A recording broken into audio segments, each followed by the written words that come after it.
ខ្ញ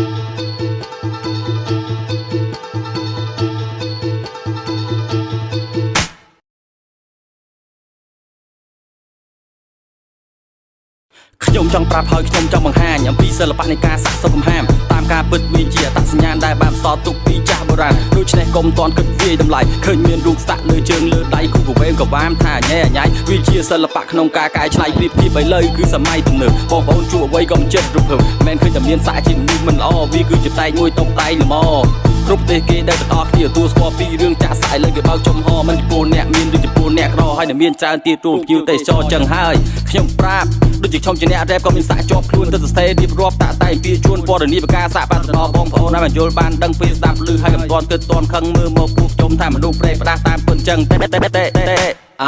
តែមានខ្លះចឹងដែរមានសាក់តិចតួចទៅខ្លួនពូកែដែលបកចំលួចឈ្លោះទាស់តែគ្នាទៅគេកោតខ្លាចចរិតធ្វើកោកាយតាំងខ្លួនឯងនឹងដូចជាមេបីសាច់ទៅគេមើលមកយល់ច្រឡំថាពួកនឹងមានសាក់បងធំមែនអត់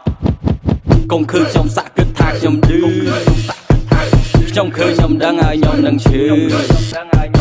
ព្រោះតែស្រឡាញ់ទៅខ្ញុំមិនព្រឺសូមកុំបាញ់ឈប់ហើយកុំបាញ់ឈឺ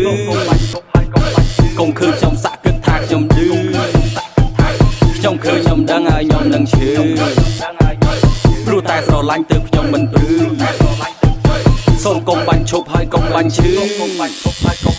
អូខេត្រឡប់ចូលមកវិញនិយាយពីរឿងសាក់រឿងក្តីស្រឡាញ់សាក់រូបម៉ាក់ប៉ាណាខ្លះមានសាយហាក៏សាក់រូបសង្សារសាក់តំណាងតាមជួនទីហោសត្វផ្លែហើយមានច្រើនទៀតនិយាយមិនអស់ទេណាដូចសម័យបច្ចុប្បន្នស្រុកខ្មែរយើងក៏មិនធម្មតាអូស្ទីតាទូហាងសាក់មាន3សាខាក្រោយជីសវត្តជាប់នឹងសាលាសាខាទី2នៅមានឯករាជ្យទល់មុខទួនឆ្មាសាខាទី3សៀមរាបតើនៅម្ដុំណា Hub Street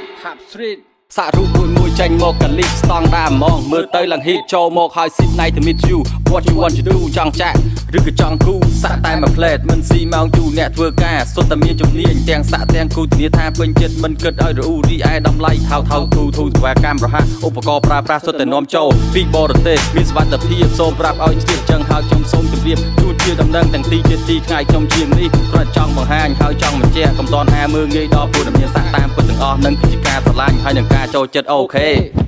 កុំឃើញខ្ញុំសាក់គិតថាខ្ញុំឌឺខ្ញុំឃើញខ្ញុំដឹងហើយខ្ញុំនឹងឈឺព្រោះតែស្រឡាញ់ទៅខ្ញុំមិនព្រឺសូមកុំបាញ់ឈប់ហើយកុំបាញ់ឈឺកុំឃើញខ្ញុំសាក់គិតថាខ្ញុំឌឺខ្ញុំឃើញខ្ញុំដឹងហើយខ្ញុំនឹងឈឺព្រោះតែស្រឡាញ់ទៅខ្ញុំមិនព្រឺសូមកុំបាញ់ឈប់ហើយកុំបាញ់ឈឺ